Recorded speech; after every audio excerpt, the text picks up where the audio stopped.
અત્યાર સુધી આપણે સાંભળ્યું હતું કે કેનેડામાં જે વિદ્યાર્થીઓ અભ્યાસ કરી રહ્યા છે તેમને ક્યાંક ને ક્યાંક કેનેડાની જે સરકાર છે તે પાછા ધકેલી રહી છે. હવે આવું જ કંઈક સામે આવ્યું છે ઓસ્ટ્રેલિયાથી. ઓસ્ટ્રેલિયામાં અભ્યાસ કરવાનું સ્વપ્ન જોતા હજારો વિદ્યાર્થીઓને હવે આંચકો લાગ્યો છે. નમસ્કાર, નિર્ભય ન્યૂઝ સાથે હું છું રિદ્ધિ.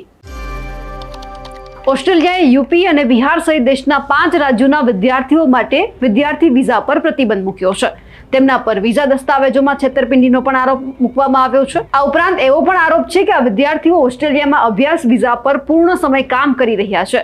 યુપી અને બિહાર ઉપરાંત જે રાજ્યો પર પ્રતિબંધ મૂકવામાં આવ્યો છે તેમાં પંજાબ, હરિયાણા અને ગુજરાતના વિદ્યાર્થીઓનો સમાવેશ થાય છે. 2 વર્ષ પહેલા પણ ઓસ્ટ્રેલિયાએ આ 5 રાજ્યો પર પ્રતિબંધ મૂક્યો હતો. જો કે પછીથી તેમાં છૂટછાટ પણ થોડી આપવામાં આવી હતી. અમેરિકા અને કેનેડામાં વિઝા પ્રતિબંધોને કારણે મોટાભાગના ભારતીય વિદ્યાર્થીઓ ઓસ્ટ્રેલિયા તરફ વળ્યા હતા. હકીકતમાં અમેરિકામાં ભારતીય વિદ્યાર્થીઓના વિઝા અસ્વીકારવાનું પ્રમાણ વધીને 24% થયું છે, જે છેલ્લા દાયકામાં સૌથી વધુ છે. કેનેડામાં પણ આવી જ પરિસ્થિતિ છે. આવી સ્થિતિમાં ભારતીય વિદ્યાર્થીઓ ઓસ્ટ્રેલિયામાં અભ્યાસ કરવાની આશા રાખતા હતા, પરંતુ હવે તેમને ત્યાંથી પણ મોટો આંચકો લાગ્યો છે. બિહાર, ઉત્તર પ્રદેશ, હરિયાણા, પંજાબ અને ગુજરાતના વિદ્યાર્થીઓ માટે વિઝા પર પ્રતિબંધ મૂકવા માટે ઓસ્ટ્રેલિયન યુનિવર્સિટીઓ દ્વારા આપવામાં આવેલ તર્ક એ છે કે આ રાજ્યોના વિદ્યાર્થીઓ પૂર્ણ સમય અભ્યાસ માટે દેશમાં આવે છે, પરંતુ અહીં તેઓ વ્યાવસાયિક અભ્યાસક્રમોમાં પ્રવેશ કરી લે છે.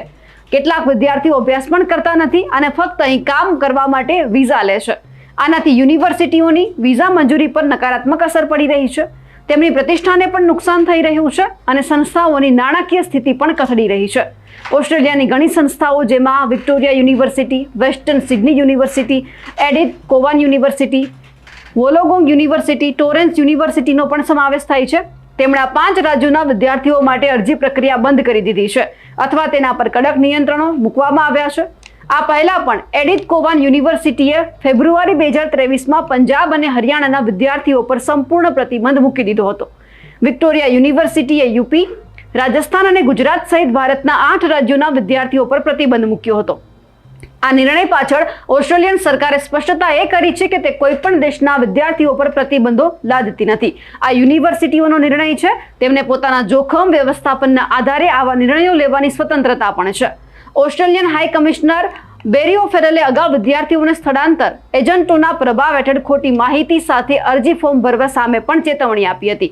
એટલે હવે જે વિદ્યાર્થીઓ એવું વિચારી રહ્યા છે કે તેમને ઓસ્ટ્રેલિયામાં જઈને સ્ટડી કરવું છે, તેમના માટે પણ આ ક્યાંક ને ક્યાંક મુસીબત જેવા સમાચાર સામે આવ્યા છે. કારણ કે જે રીતે અમેરિકા અને કેનેડા છે એ ત્યાંથી વિદ્યાર્થીઓને ભારત પરત મોકલી રહ્યા હતા, તો વિદ્યાર્થીઓ પાસે એક જ એવો ઓપ્શન હતો કે તે ઓસ્ટ્રેલિયા જઈને સ્ટડી કરે, પણ હવે તેમાં પણ એક આ નવો વળાંક સામે આવ્યો છે.